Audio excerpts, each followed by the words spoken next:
Tea time. Tea time. We're back with another one. Yay! Tea time. What are you having for tea? I'm having green tea not from Coffee Bean. I'm having green tea from a big bottle that I bought at Erewhon, but I'm having ice from Coffee Bean, so dreamy. Dreamy! I'm having a similar kind of green tea, not the same kind. This one's like unfiltered matcha out of a big bottle. Super yummy.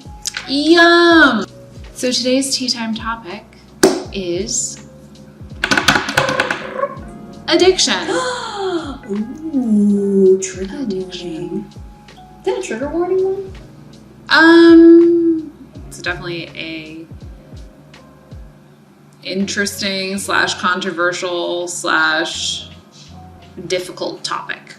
I guess we're going to be talking about ours and how we feel about addiction and what can be categorized as addiction. I know that when I think of the word addiction, the first thing I go to is alcoholism or drug addiction, sex addiction.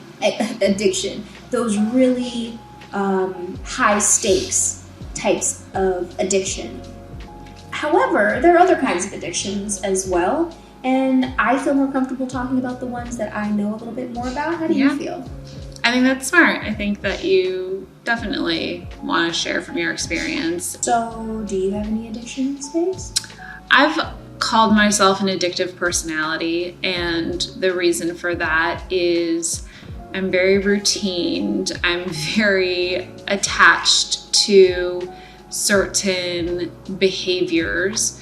I've never struggled with a drug or an alcohol addiction, but I think the reason for that is, well, my anxiety has always left me feeling out of control and fearful of things like drugs and alcohol, because I've also had really negative experiences with those things around me. But I think that my biggest addiction has manifested in terms of food behavior and food itself and exercise. So maybe if I wasn't so anxious as a child, like at 7 years old, I started feeling like food was really comforting and became a friend, which was also then a coping mechanism for my anxiety.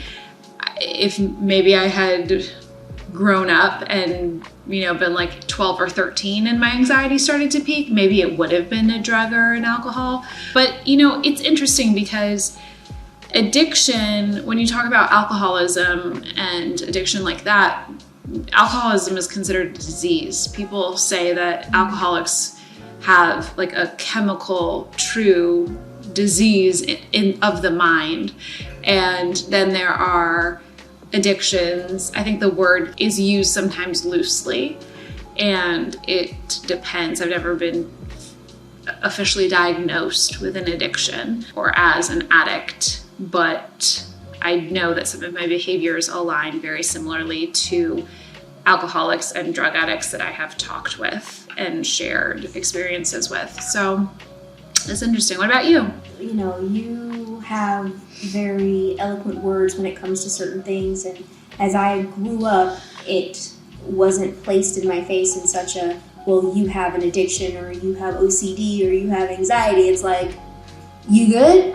All right, get it together, we gotta go. It wasn't, there was no real title for it. So as I'm growing up and I'm doing more research and working with doctors and talking with you, I'm like, oh wow, I think that I have a food addiction. Mm-hmm. And these are the reasons why. I go to it when I'm not hungry, I go to it when I am hungry, I go to it when I'm sad, I go to it when I'm happy, go to it when I'm bored. I just go to food, and there'll be times when I'll eat past full, there'll be times when, I just don't care at all. And I remember one time I was like, Mom, I'm gonna go eat, or whatever. She's like, I hope you're not gonna eat on the toilet. I'm like, yeah, I am actually gonna go to the toilet and have my snack, so goodbye. I just didn't care. Wow. And so I feel like that is a true addiction that I have, that I'm working on separating and cutting cords with in a way so that my life is healthier. I've already started #pounds down type life, but there's more to it than just, changing your diet and changing the times that you eat. It's really disconnecting from the thought process. As for other addictions, I think that I go in and out. And I know that's not a full addiction. I think I have a problem with owning up to the word with certain behaviors that I have. So for instance, I will go through a good 6 months of spending a shit ton of money on video games on my phone, and you can't get me away from it. It's just not possible. And then oh no, I've spent this much, I gotta stop, and I'll stop for a while. But then I'll always go back. I feel like with you, and what I've observed of you, it's more like obsession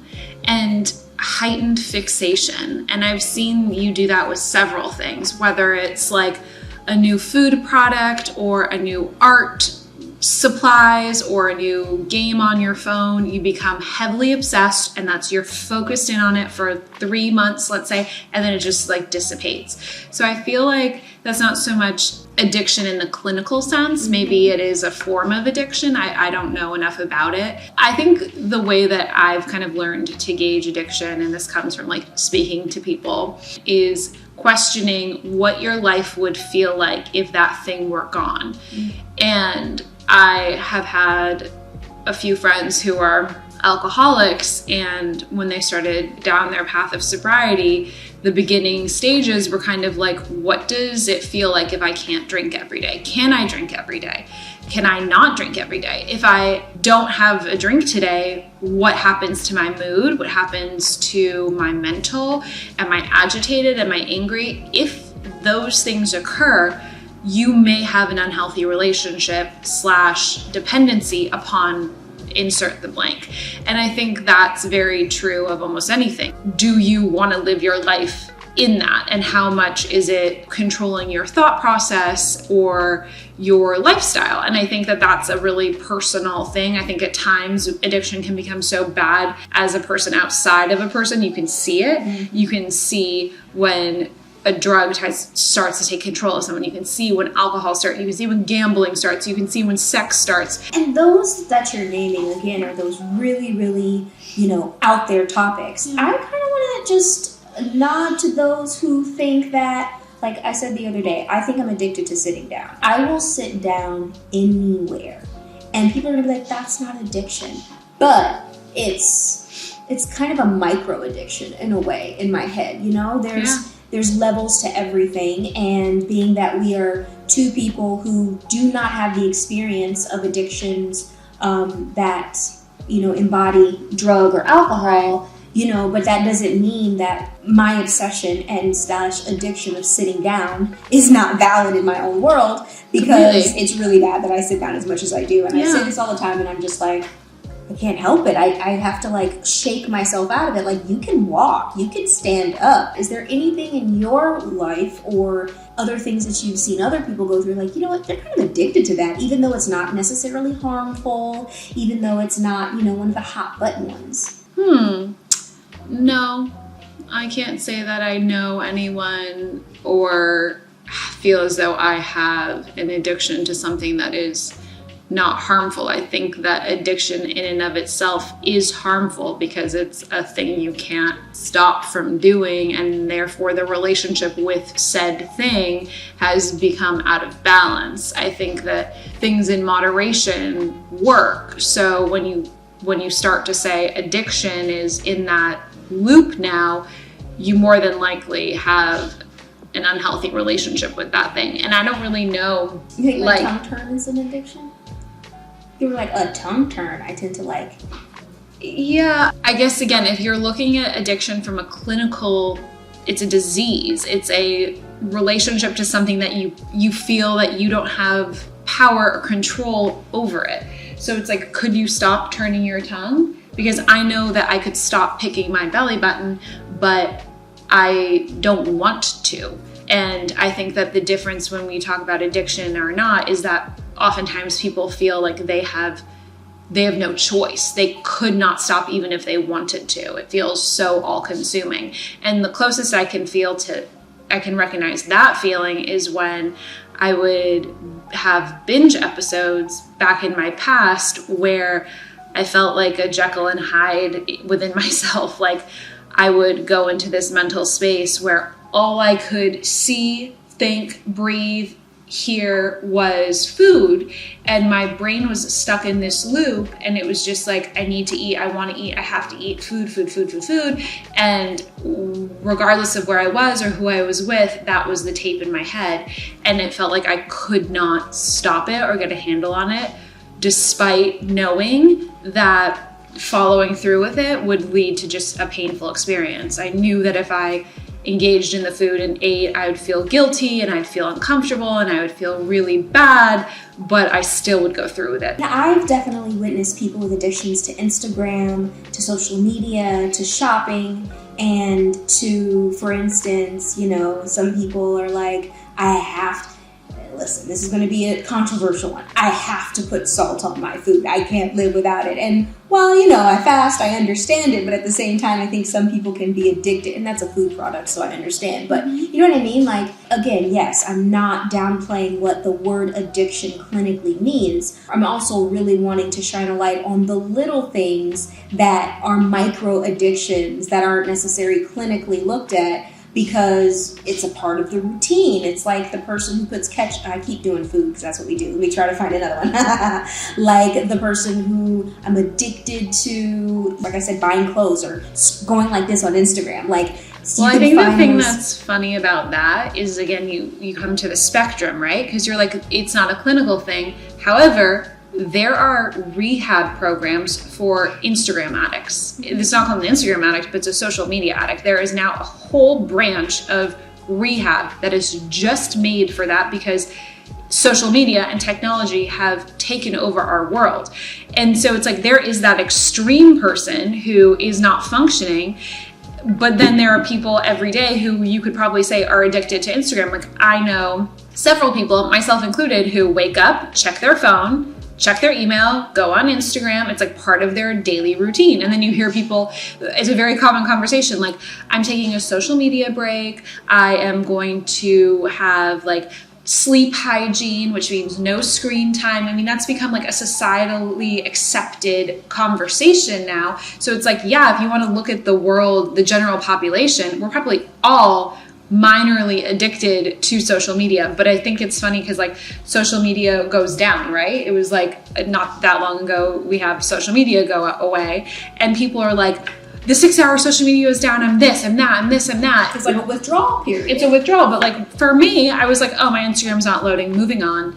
And that was it. Some people like literally died on the inside, babes. They didn't know what to do with their life. That is a true addiction. That is a true addiction. And that's also like people who don't go to school because they're so consumed or they're so self-involved. Exactly, spectrum. Who like are not functioning in their life. So I think, again, it's like you have to really assess the individual in terms of how their life is functioning around that thing. Yeah, that's what I'm saying. Like that is like a new clinically dived into type of topic, and that wouldn't have been thought of as an addiction when it first came out. It's like, oh, you really enjoy it, but it's turned into that. Yeah. And there's so many things out here in this world that the human mind is susceptible to have an addiction for. Yeah. For instance, and I know this is like crazy, you guys, but again, we can't talk about, I don't have full understanding of the drug and alcohol perspective of the addiction, so I'm totally bringing it to like bougie quarters. But I dated this person a while ago, and they bought a new pair of Air Force Ones every week. And I was like, what's going on with you? And they're like, oh, I need a fresh new pair. I'm like, do you, or can you bring out the toothpaste and toothbrush? It was an addiction. The person didn't pay the bills. They didn't have a car. They didn't have anything. But they bought a new pair of shoes every week so that it was fresh to death. Mind you, this was, the early 2000s, so the shell toe was on point.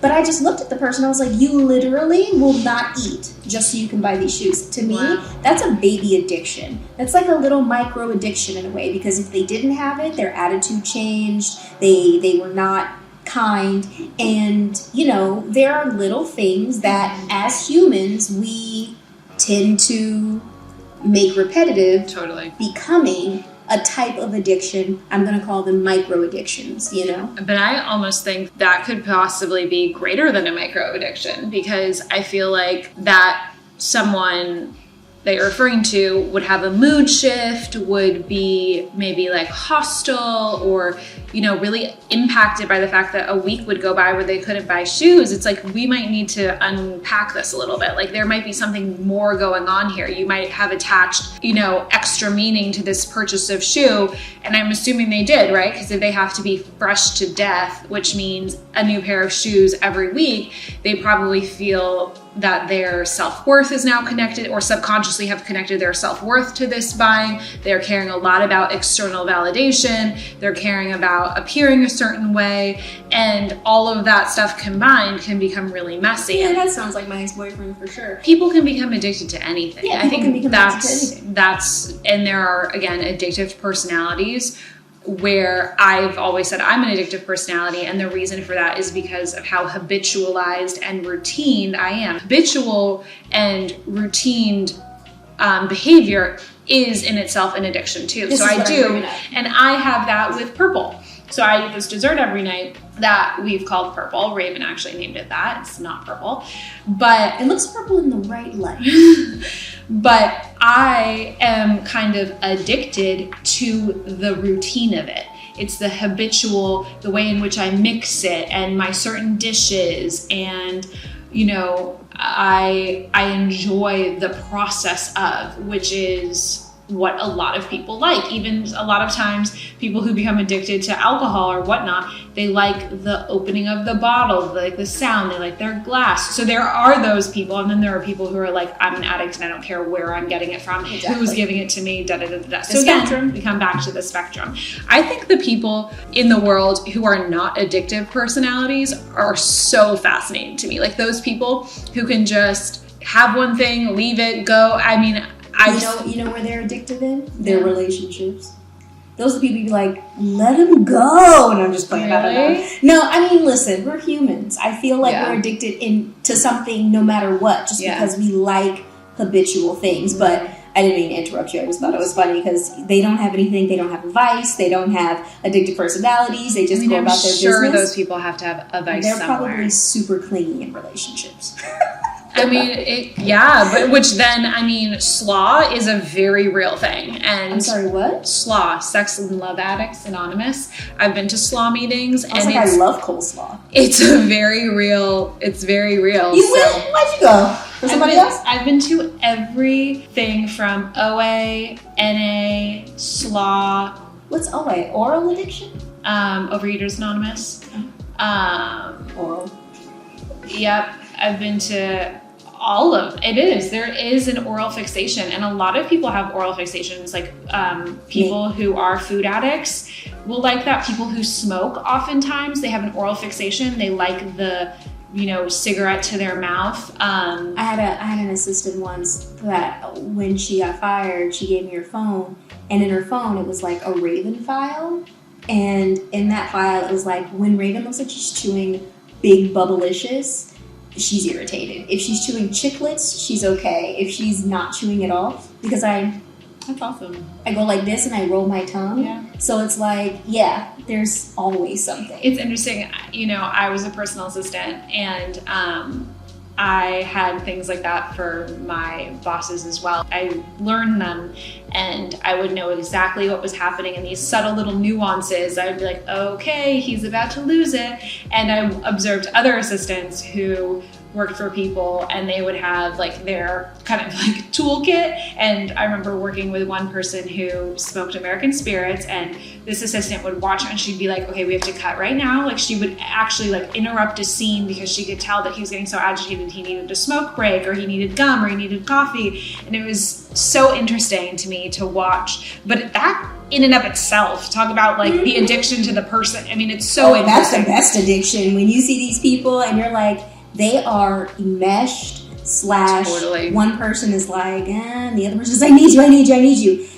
Addiction in relationship is a totally, that's a whole nother thing. Well, that's like slaw, right? Sex and Love Addicts. And then like you would break it down almost, and you have like codependency, and you have and codependency in and of itself is a whole massive thing, and those meetings that are a lot about that, and it's interesting. I think that human beings are fascinating, and the way in which we try to cope, and it's all essentially survival mechanisms. You know, it's like, I think people want to escape, and escaping feels fun and makes life feel more tolerable, and that can be in eating, that can be in a video game, that can be in television, that can be from sex, that can be from another person, it can be from drugs, it can be from alcohol. It's like, I think boredom is such a huge problem, but then wanting to also feel relief, it's like we aren't taught how to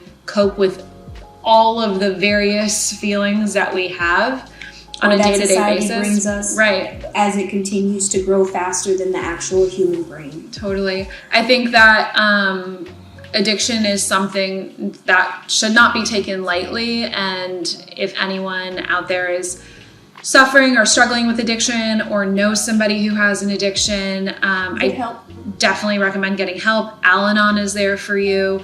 We'll put some links down below of organizations that we appreciate. You know, I think that do they have a sit down anonymous? They should, and everyone would have to stand in that meeting. Yeah, like it's a real. Listen, you guys, check how much time you stand up during the day, or just how much time you sit down. It's a real thing. Anyway, My Strange Addiction on TLC, featuring Raven Simone, who can't get up because she's addicted to sitting down. Check it out. It premieres next week on YouTube. Bye.